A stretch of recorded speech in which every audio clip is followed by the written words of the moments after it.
ನಮಸ್ಕಾರ ಪ್ರೀತಿಯ ವೀಕ್ಷಕರೆಲ್ಲರಿಗೂ ಸಂಕಲ್ಪ ಸಿದ್ಧಿ ಕಾರ್ಯಕ್ರಮಕ್ಕೆ ಆತ್ಮೀಯ ಪ್ರೀತಿಯ ಸ್ವಾಗತ ಹೇಳ್ತಾ ಇರೋದು ನಾನು ಅನುಷಾ. ಸೊ ಮೊದಲನೇ ಬಾರಿ ನಮ್ಮ ಚಾನೆಲ್ ವೀಕ್ಷಿಸ್ತಿದ್ದೀರಾ ಅಂತಂದರೆ ಈಗಲೇ ನಮ್ಮ ಚಾನೆಲ್ನ ಸಬ್ಸ್ಕ್ರೈಬ್ ಮಾಡಿ, ನಮ್ಮ ವೀಡಿಯೋಸ್ನ ಲೈಕ್ ಮಾಡಿ. ಮನುಷ್ಯ ಅಂದಮೇಲೆ ಹಲವಾರು ರೀತಿಯಾಗಿರುವಂತಹ ಸಮಸ್ಯೆಗಳಿಗೆ ಒಳಗಾಗಿರ್ತಾರೆ. ವಿವಾಹ, ಉದ್ಯೋಗ, ವ್ಯಾಪಾರ, ಹಣಕಾಸಿನ ತೊಂದರೆ ಇರ್ಬೋದು, ಸಾಲದ ಬಾಧೆ, ಮನೆ ಕಟ್ಟುವಂಥ ಯೋಗ ಇದೆಯಾ, ಆರೋಗ್ಯದಲ್ಲಿ ಏರುಪೇರಿನ ಸಮಸ್ಯೆಗಳು, ಮನೆಯಲ್ಲಿ ಅಶಾಂತಿಯ ವಾತಾವರಣ, ಜಾಬ್ ರಿಲೇಟೆಡ್ ಪ್ರಾಬ್ಲಮ್ಸ್ ಆಗ್ತಾ ಇರ್ಬೋದು. ನಿಮ್ಮ ಯಾವುದೇ ರೀತಿಯಾಗಿರುವಂಥ ಸಮಸ್ಯೆ ಇದ್ದಲ್ಲಿ ಖಂಡಿತವಾಗ್ಲೂ ಚಿಂತೆ ಮಾಡಬೇಡಿ. ಈಗ ಆಲ್ರೆಡಿ ಸಾಕಷ್ಟು ಜನ ಅಕ್ಷರವೃಕ್ಷವನ್ನು ಬರಮಾಡಿಕೊಂಡು ಈ ಎಲ್ಲ ಒಂದು ಸಮಸ್ಯೆಗಳಿಂದ ದೂರ ಬಂದಿದ್ದಾರೆ. ನಿಮಗಿರುವಂಥ ಸಮಸ್ಯೆಗಳಿಂದ ಆದಷ್ಟು ಬೇಗ ನೀವು ಹೊರಗಡೆ ಬರಬೇಕು ಅಂತಂದರೆ ನೀವು ಅಕ್ಷರವೃಕ್ಷವನ್ನು ಬರಮಾಡ್ಕೊಳ್ಬಹುದು. ಇನ್ನು ಕಾರ್ಯಕ್ರಮದಲ್ಲಿ ನಮ್ಮ ಜೊತೆಲಿದ್ದಾರೆ ಸ್ಪಿರಿಚುವಲ್ ಗುರು ಡಾಕ್ಟರ್ ವಿಷ್ಣುದತ್ತ ಗುರುಜಿಯವರು. ಗುರುಗಳನ್ನ ಇವತ್ತಿನ ಕಾರ್ಯಕ್ರಮಕ್ಕೆ ಬರಮಾಡ್ಕೊಳ್ಳೋಣ. ನಮಸ್ತೆ ಗುರುಗಳೇ, ಶುಭೋದಯ. ಕಾರ್ಯಕ್ರಮಕ್ಕೆ ಆತ್ಮೀಯ ಸ್ವಾಗತ. 27 ನಕ್ಷತ್ರ ಇದೆ. ಒಬ್ಬೊಬ್ರದ್ದು ಒಂದೊಂದು ನಕ್ಷತ್ರ. ಕೆಲವ್ರಿಗೆ ಅವ್ರ ನಕ್ಷತ್ರ ಯಾವುದೋ ಒಂದು ಗೊತ್ತಿರುತ್ತೆ, ಇನ್ನು ಕೆಲವ್ರಿಗೆ ಗೊತ್ತಿರೋದಿಲ್ಲ. ಆದರೆ ಈ ನಕ್ಷತ್ರಗಳ ಶಾಂತಿ ಮಾಡಬೇಕು, ನಕ್ಷತ್ರಗಳಿಗೆ ಒಮ್ಮೆ ಆದರೂ ಶಾಂತಿ ಮಾಡಿಸ್ಬೇಕು ಅಂತ ಹೇಳ್ತಿರ್ತಾರೆ. ಈ ನಕ್ಷತ್ರಗಳ ಶಾಂತಿ ಅಂತಂದರೆ ಏನು, ಹೇಗೆ ಮಾಡಿಸುವಂಥದ್ದು, ಯಾಕೆ ಮಾಡಬೇಕಾಗತ್ತೆ, ಮಾಡಿಲ್ಲ ಅಂದರೆ ಏನಾದರೂ ತೊಂದರೆಗೆ ಒಳಗಾಗ್ತೀವ ಗುರುಗಳೇ, ಏನು ಹೇಳ್ತೀರಾ ಇದ್ರ ಬಗ್ಗೆ? ಓಂ ವಿಶ್ವಸ್ಮೈ ನಮಃ. ಪ್ರೀತಿಯ ಬಂಧುಗಳೇ, ಮೋಸ್ಟ್ಲಿ ದೊಡ್ಡ ಪಟ್ಟಿನ ಇದ್ದಂಗಿದೆ ನಿಮ್ಮದು. ನಕ್ಷತ್ರ ಅಂದರೆ ನಮಗೆ ಗೊತ್ತಿರೋ ಹಾಗೆ ಸ್ಟಾರ್. ಏನಪ್ಪ ಒಂದು ಸ್ಟಾರ್ ಬದಲಾಗ್ಬಿಡ್ತು ಅಲ್ಲ? ಹೌದು, ಕೇಳ್ತೀವಿ ನಾವು. ಖಂಡಿತ ಸಾಮಾನ್ಯ ರೂಢಿಗತವಾಗಿರೋ ಮಾತುಗಳಲ್ಲಿ ಮಾತಾಡೋಣ. ಸ್ಟಾರ್ ಅನ್ನೋದೇನಿದೆಯೋ 27 ನಕ್ಷತ್ರಗಳಲ್ಲೂ ಈ ಭೂಮಿಗೆ ಯಾರು ಬರ್ತಾರೋ, ಈ ಭೂಮಿ ಮೇಲೆ ಯಾರು ಪಾದ ಇಡ್ತಾರೋ ಅವರಿಗೆಲ್ಲರೂ ಕೂಡ ಎಲ್ಲ ದೋಷಗಳಿದ್ದಾವೆ. ಎಲ್ಲ ನಕ್ಷತ್ರಕ್ಕೂ ಶಾಂತಿ ಇದೆ ಅದಕ್ಕೆ ಸಂಬಂಧಪಟ್ಟಾಗ. ಈ ಭೂಮಿಗೆ ಮನುಷ್ಯ ಜನ್ಮ ಬಂದದ್ದೇ ಅನೇಕ ಕರ್ಮಗಳನ್ನು ಒತ್ಕೊಂಡು ಆದರೂ ಕೂಡ ಒಳ್ಳೆಯ ಕರ್ಮವೂ ಇದೆ, ಕೆಟ್ಟ ಕರ್ಮವೂ ಇದೆ. ಅದನ್ನು ಅನುಭವಿಸ್ತಾ ಒಂದು ಎಕ್ಸಾಂಪಲ್ ಅಷ್ಟೇ ಕೊಟ್ಕೊಂಡು ನಾವು ಮುಂದುವರಿಯೋದಾದರೆ, ಒಂದು ವಿಶೇಷವಾಗಿ ಈಗ ಬಹಳ ನೋವು ಉಂಟಕ್ಕಂತಹದ್ದೊಂದು ಯಾವುದೋ ಸಣ್ಣ ಮಗುನ ಯಾರು ಕರ್ಕೊಂಡು ಹೋಗ್ತಿದ್ರು. ಕರ್ಕೊಂಡು ಹೋಗಿದ್ರೆ ಮೀನ್ಸ್ ಅದೇನು ಬಂಡಿ ತಳ್ಕೊಂಡು ಹೋಗ್ತಾರೆ. ಏನಮ್ಮದು ಅಪ್ಪ ಅಮ್ಮ ಈ ಕಡೆಯಿಂದ ಕಡೆ ಒಂದು 1 ಇಯರ್ ಬೇಬಿ ತಳ್ಕೊಂಡು ಹೋಗ್ತಿದ್ರು. ನನ್ನ ನೋಡಿ ನಕ್ಕಿದ್ರು. ಆ ಮಗು ನನ್ನ ನೋಡಿ ನಗ್ತಾ ಇತ್ತು. ಹಾಗೆ ನಾನು ಹೀಗಂದೆ, ನಗ್ತಾನೆ ಇತ್ತು. ಹಿಂಗೆ ಗಮನಿಸ್ತೆ ನನ್ನ ಮಗು. ಆಮೇಲೆ ಅವ್ರು ನಿಂತು ಮಾತಾಡಬೇಕಾದ್ರೆ ನಾನು ಅಂದೆ, ಅಲ್ಲ ಆ ಮಗುನ ನೀವು ಆ ಕಡೆ ಒಬ್ರು ಈ ಕಡೆ ಒಬ್ಬರು ಕೈ ಹಿಡ್ಕೊಂಡು ನಡ್ಸ್ಕೊಂಡು ಹೋಗ್ಬೋದಾಗಿತ್ತಲ್ಲ ಅಂತಂದೆ.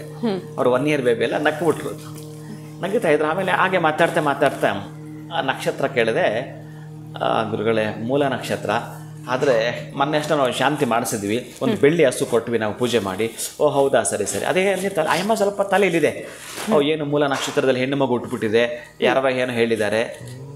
ನಾನು ಆ ಅಮ್ಮನ ತಲೆಯಿಂದ ಎಷ್ಟು ಪ್ರಯತ್ನ ಮಾಡಿ ಅದನ್ನು ಡಿಲೀಟ್ ಮಾಡಿದ್ರೆ ಅಮ್ಮ ತಲೆಯಿಂದ ಹೋಗ್ತಾ ಇಲ್ಲ, ಅಷ್ಟು ಹಚ್ಚಾಗ್ಬಿಟ್ಟಿದೆ ನೋಡಿ. ಆ ಮೂಲ ನಕ್ಷತ್ರ ಅಂದರೆ ಕೂತು ಬಿಟ್ಟಿದೆ ಅವ್ರ ತಲೆಯಲ್ಲಿ. ಯಾರ್ಯಾರ್ದು ಉದಾಹರಣೆ ಕೊಟ್ಟೆ ನಾನು. ನೋಡಿ ಅಮ್ಮ, ಐಶ್ವರ್ಯ ಅಂಥವ್ರದ್ದೇ ಈ ನಕ್ಷತ್ರ ಇದೆ, ಹನುಮಂತಿದೆ, ಸರಸ್ವತಿದಿದೆ. ನೀವು ಯಾಕೆ ಈಗಲೇ ಆ ಸಣ್ಣ ಬೇಬಿ ಅದಕ್ಕೆ ಯಾಕೆ ಈಗ ಮೆತ್ತಾಗ್ತಿದ್ದೀರಿ, ಅಂಟಾಗ್ತಿದ್ದೀರಿ ನಕ್ಷತ್ರ ಅಂತ ಮೊದಲು ನಿಮ್ಮಲ್ಲೇ ಡಿಲೀಟ್ ಮಾಡಿ, ಅದನ್ನು ರಿಮೂವ್ ಮಾಡಿ. ಆ ಮಗುವಿಗೆ ಒಂದು ಖುಷಿ ಬದುಕಿರುತ್ತೆ. ಯಾರದ್ದು ಏನೋ ತಾಪತ್ರಯ ಗಂಟಾಕಬೇಡಿ. ಈ ಮನುಷ್ಯ ಭೂಮಿಗೆ ಬಂದಮೇಲೆ ಏನೇನೋ ನಡೀತಿರ್ತವೆ, ಒಳ್ಳೆಯದು ಕೆಟ್ಟದ್ದು ಎರಡೂ ನಡೀರ್ತವೆ. ಎರಡೂರಲ್ಲೂ ಒಂದೇ ನಡೆಯಲ್ಲ ಯಾವತ್ತೂ ಕೂಡ. ಒಳ್ಳೆಯದೇ ನಡೆಯಲ್ಲ, ಕೆಟ್ಟದೇ ನಡೆಯಲ್ಲ, ಮಿಕ್ಸ್ ಆಗ್ತವೆ. ಅಡ್ಜಸ್ಟ್ ಮಾಡ್ಕೊಳ್ಳಿ. ಬರೀ ರೈಸ್ ಒಂದೇ ಅಲ್ವಲ್ಲ, ಅದಕ್ಕೆ ಸಾಂಬಾರು ಮಿಕ್ಸ್ ಮಾಡ್ತಿರಲ್ಲ, ಅದೇ ಒಂದು ಟೇಸ್ಟನ್ನು ಕೊಡುವಂಥದ್ದು. ಅದಕ್ಕೆ ಯಾಕೆ ನೀವು ಭಯಪಡ್ತೀರಿ ಅಂತ ಹೇಳಿ ಆ ಅಮ್ಮನಿಗೆ ಮೂಲ ನಕ್ಷತ್ರಕ್ಕೆ ಸಂಬಂಧಪಟ್ಟಾಗಿರತಕ್ಕಂತಹ ಅನೂಚಾನವಾಗಿರ್ತಕ್ಕಂಥ ಅದು ನಾನು ಎಷ್ಟನೇ ಪಾದ ಅಂತ ಕೂಡ ಕೇಳ್ತಾ ಬಂದೆ ನಾನು. ಆ 1, 2, 3 ಅಲ್ವೇ ಅಲ್ಲ, 4ನೇ ಪಾದ. ಅರೆ ಯಾಕ್ರಿ ನೀವು ಆ 4ನೇ ಪಾದ ಇಟ್ಕೊಂಡು ಅದರಲ್ಲೂ ಕೂಡ ಮೂಲ ನಕ್ಷತ್ರ ಅನ್ನೋದನ್ನೇ ಅವರ ತಲೆಯಿಂದ ಡಿಲೀಟ್ ಮಾಡಿಸಿದಾಗ ಸ್ವಲ್ಪ ಒಂದು ಆಕೆ ಖುಷಿಯಾಗಿದ್ದು. ಈಗ ನೀವು ಹೇಳಿರಲ್ಲ ಶಾಂತಿ ಅಷ್ಟೇ, ಈಗ ನಾನು ಮಾತಾಡ್ತೀನಿ.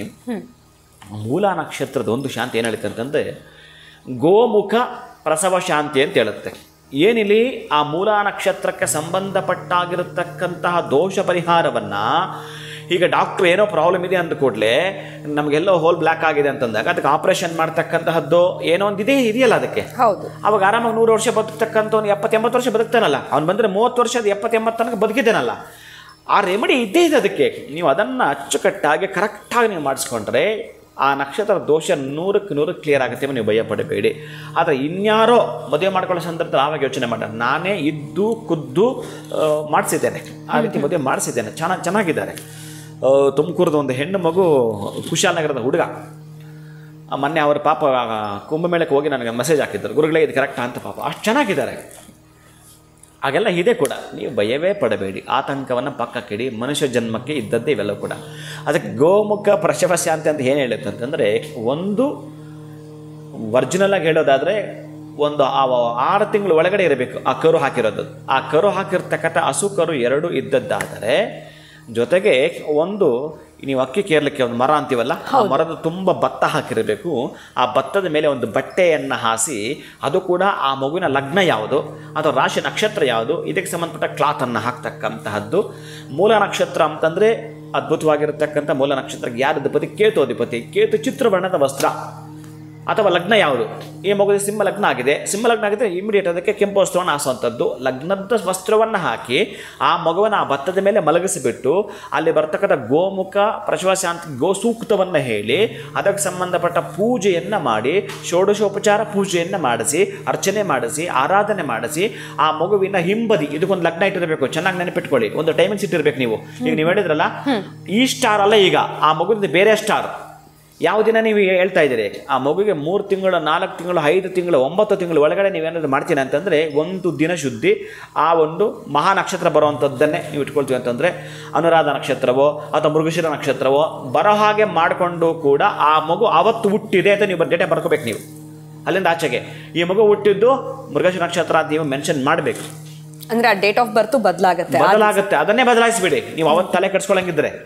ಅದಕ್ಕೆ ಗೋಮುಖ ಅಂದ್ರೆ ಗೋವಿನ ಹಿಂಬದಿ ಪೃಷ್ಠಭಾಗ ಅಂತ ಕರೀತಾರಲ್ಲ, ಆ ಪೃಷ್ಠಭಾಗದಲ್ಲಿ ಆ ಮರವನ್ನ ಮುಟ್ಟಿಸ್ತಾರೆ. ಅಂದ್ರೆ ಮಗು ಈಗ ಜನನಾಗಿದೆ ಅಂತ, ಈಗ ಜನನವಾಗಿದೆ ಅನ್ನೋದನ್ನ ನೀವು ಟೈಮ್ ಲೆಕ್ಕಾಚಾರ ಹಾಕಿ ಅದಕ್ಕೆ ಹೇಳಿದ ಲಗ್ನ ರಾಶಿ ನಕ್ಷತ್ರ ಅಂಶವನ್ನು ನೀವು ಕರೆಕ್ಟಾಗಿ ಬರೆದಿಟ್ಕೊಂಡು ಅವತ್ತೇ ಆ ಮಗು ಜನನವಾಗಿದೆ ಅಂತ ತಿಳ್ಕೊಳ್ತಕ್ಕಂಥದ್ದು ನಿಮ್ಮ ಒಳಗಡೆ ಪಾಸಿಟಿವ್ ತುಂಬತಕ್ಕಂಥದ್ದು.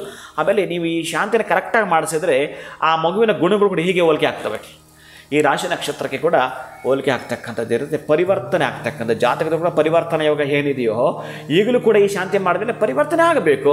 ಇನ್ನು ಶಾಂತಿ ಪೂಜೆ ಅಂತ ಹೇಳ್ತಕ್ಕಂಥದ್ದು ಏನಕ್ಕೆ? ಅದಕ್ಕಾಗಿ ಇದನ್ನು ನೀವು ಮಾಡಿಕೊಂಡು ನಂತರ ಈ ಮಗುವಿನ ಜಾತಕ ಮೂಲ ಇದೆಯಲ್ಲ ಅದನ್ನು ಬದಲಾಯಿಸ್ತಕ್ಕಂಥದ್ದು ಇರುತ್ತೆ. ಈಗ ಯಾರದ್ದೋ ಹೆಸರಲ್ಲಿ ಸೈಟ್ ಇದೆ, ಯಾರದ್ದೋ ಹೆಸರಲ್ಲಿ ಮನೆ ಇದೆ ಅಂತ ನಿಮ್ಮ ಹೆಸರಿಗೆ ನೀವು ಮಾಡ್ಕೊಂಡು ನಿಮ್ಮ ಹೆಸರು ಬರಲ್ವೇನದು? ಹಾಗೇನೇ ಇದು ಕೂಡ ಆ ಮೂಲ ಇದ್ದದ್ದು ಈಗ ನಮಗಿರ್ತಕ್ಕಂಥದ್ದು ಏನಿದೆ ಆ ಒಂದು ಮೃಗಶಿರ ಮಿಥುನಕ್ಕೆ ತೆಗೆದುಕೊಂಡಿದ್ದೇವೆ, ಬದಲಾಯಿಸ್ಕೊಂಡಿದ್ದೇವೆ. ಈ ಗೋಮುಖ ಪ್ರಸವ ಶಾಂತಿ ಅಂತ ಮೂಲ ನಕ್ಷತ್ರಕ್ಕೆ ಇದೆ, ಜ್ಯೇಷ್ಠ ನಕ್ಷತ್ರಕ್ಕೂ ಇದೆ, ಇದೇ ಪದ್ಧತಿಯಲ್ಲೇ. ಹಾಗಾಗಿ ಅಶ್ವಿನಿ ನಕ್ಷತ್ರದಿಂದ ಹಿಡಿದು ರೇವತಿ ತನಕ ಆಯಾಯ ಗ್ರಹಕ್ಕೆ ನಕ್ಷತ್ರಕ್ಕೆ ಸಂಬಂಧಪಟ್ಟ ಶಾಂತಿ ಇದೆ. ನಾವೆಲ್ಲೋ ಒಂದು ಒದ್ದಾಟ ಮಾಡ್ತಿದ್ದೀವಿ, ತೊಳಲಾಟ ಮಾಡ್ತಿದ್ವಿ ಅಂತಂದರೆ, ಈಗ ಅಶ್ವಿನಿ ನಕ್ಷತ್ರ ಹುಟ್ಟಿರ್ತ ಕೆಲವು ಮಕ್ಕಳಿಗೆ ಮದುವೆ ಡಿಸಿಷನ್ ತೊಗೊಳ್ಬೇಕಾದ್ರೆ ಭಾರಿ ಕಷ್ಟ ಆಗ್ಬಿಡುತ್ತೆ. ಇನ್ನು ಇದಕ್ಕೇನು ಶಾಂತಿ ಮಾಡ್ಕೊಳ್ಬೇಕು? ಏನು ಮಾಡ್ಕೊಳ್ತೀರಿ?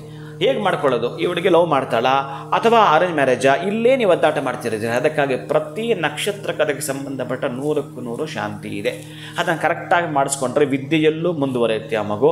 ಆ ಮಗುವಿಗೆ ಸಂಬಂಧಪಟ್ಟ ನಿಮ್ಮ ಕುಟುಂಬಕ್ಕೆ ಗೌರವ ಉಳಿಸೋ ರೀತಿಯಲ್ಲಿ ಕೂಡ ಆ ಮಗು ನಡ್ಕೊಳ್ಳುತ್ತಾಳೆ, ವಿನಯ ಸಂಪನ್ನಳಾಗ್ತಾಳೆ, ವಿದ್ಯೆ ವಿವೇಕ ಹೊಂದಿರ್ತಾಳೆ. ಅದು ಹೆಣ್ಮಕ್ಳು ಗಂಡ್ಮಕ್ಳು ಇಬ್ಬರಿಗೂ ಅಪ್ಲೈ ಆಗ್ತಕ್ಕಂತಹದ್ದೇ. ಅದಕ್ಕಾಗಿ ಪ್ರತಿ ನಕ್ಷತ್ರಕ್ಕೂ ಅದರದೇ ಆದ ಒಂದು ಶಾಂತಿ ಮಾರ್ಗವಿದೆ. ಇದು ಚೆನ್ನಾಗಿ ನೆನಪಿಟ್ಟುಕೊಂಡು ಆಗೇನಾದರೂ ನಾವು ರೆಮಿಡಿ ಮಾಡಿಕೊಂಡ್ರೆ, ಹಾಗೇನಾದ್ರು ನಾವು ಪರಿಹಾರ ಮಾಡಿಕೊಂಡ್ರೆ ಅತ್ಯಂತ ಅದ್ಭುತವಾಗಿರುತ್ತೆ. ನೀವು ಸುಮ್ಮನೆ ಪೇಚಾಟಕ್ಕೆ ಸೇರಿಕೊಂಡು ಇದಂತೆ ಅದಂತೆ ಯಾರೋ ಹೇಳಿದ್ರಂತೆ ಈ ಸಣ್ಣದೊಂದು ಯಾವುದೋ ಒಂದು ಬೆಳ್ಳಿ ಹಸು ಕೊಟ್ಬಿಡೋದು, ಇದು ಯಾವುದು ಕರೆಕ್ಟ್ ಅಲ್ಲ.